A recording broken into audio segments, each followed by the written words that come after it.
ఓటుకు 5,000 రూపాయలు ఇస్తామన్న సీఎం చంద్రబాబు వ్యాఖ్యలపై ఫైర్ అయ్యారు ఏపీసీసీ చీఫ్ రఘువీరారెడ్డి. ఎన్టీఆర్ చనిపోయిన నాటి నుంచి టీడీపీని డబ్బులతోనే నడిపిస్తున్నారని ఆరోపించారాయన. నంద్యాలలో ఖచ్చితంగా టీడీపీ ఓడిపోతుందన్న రఘువీరారెడ్డి ఆ ఓటమిని జీర్ణించుకోలేకనే చంద్రబాబు ఇలా మాట్లాడుతున్నారన్నారు. ప్రజలకు క్షమాపణ చెప్పాలని డిమాండ్ చేశారు రఘువీరారెడ్డి. ముఖ్యమంత్రి గారు నాకు ఓట్లు వేయకపోతే రోడ్ల మీద ఎట్లా నడుస్తారు, నేను వేయించిన రోడ్లని, నాకు ఓట్లు వేయకపోతే పెన్షన్లు ఎట్లా తీసుకుంటారు, పెన్షన్లు తీసుకోవద్దు నాకు ఓట్లు వేయకపోతే అని. కావాలంటే 5,000 రూపాయలు పెట్టి ఒక్కొక్క ఓటు కొనగలుగుతాను, నేను చేసినటువంటి మేలుకు మీరే నాకు 5 లక్షల రూపాయలు ఇవ్వాలని ఈ మాటలు ఏవైతే ఉన్నాయో వీటన్నిటి కూడా ఖండిస్తా ఉన్నాం.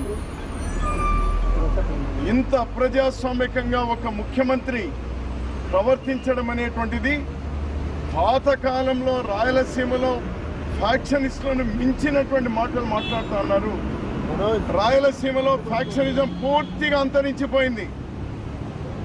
ఈరోజు మళ్ళీ ఫ్యాక్షనిజాన్ని పెంచి పోషించేటువంటి భాషని ఈరోజు ముఖ్యమంత్రి వాడుతూ ఉన్నారంటే ఇదేమాత్రం క్షంతవ్యం కాదు. ఇది ఏ ఒక్కరూ సభ్య సమాజం సహించేటువంటిది కాదు. వెంటనే ముఖ్యమంత్రి గారు ప్రజలకు క్షమాపణ చెప్పాలి.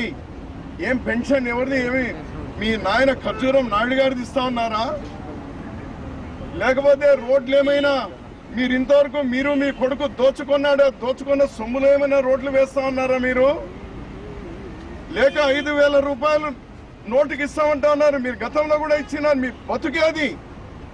మీరు ఎన్టీ రామారావు గారు చనిపోయినప్పటి నుంచి డబ్బులతోనే నడుపుతా ఉన్నారు. మీరు చివరికి మీ వాళ్లే నిన్నటి రోజు రికార్డెడ్ గా పోయినారు. 5 కోట్లు ఇచ్చినాం, 10 కోట్లు ఇచ్చినాం ఒక్కొక్కరికి. ఎప్పుడో 2009 ఎన్నికల్లోని మీ నాయకులే చెప్పుకుంటా ఉన్నారు.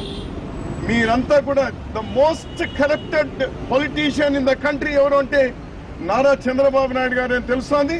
దానికి తోడు అహంకారం కూడా తోడైంది. అతనికి భయం పట్టుకుంది.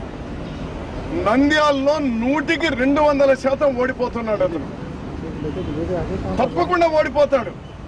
ఆ ఓటమిని అతను జీర్ణించుకోలేకుండా ఆ మాట్లాడుతున్నటువంటి మాటలుగా ఉన్నాయి. అవన్నీ కూడా కేవలం నంద్యాలలోనే కాదు, కౌంట్ డౌన్ ప్రారంభమైంది. ముఖ్యమంత్రి గారు ఇంక ఇప్పటి నుంచి అన్ని ఓటములే మీకు.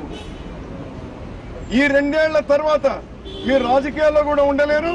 మీరు చేస్తున్నటువంటి ఈ దోపిడీలు ఏవైతే ఉన్నాయో చివరికి మీకు శాశ్వతంగా మీకు జైలే మీకు భద్రంగా ఉండిపోతుంది. జాగ్రత్తగా వెంటనే మీరు క్షమాపణ చెప్పండి డిమాండ్ చేస్తున్నారు.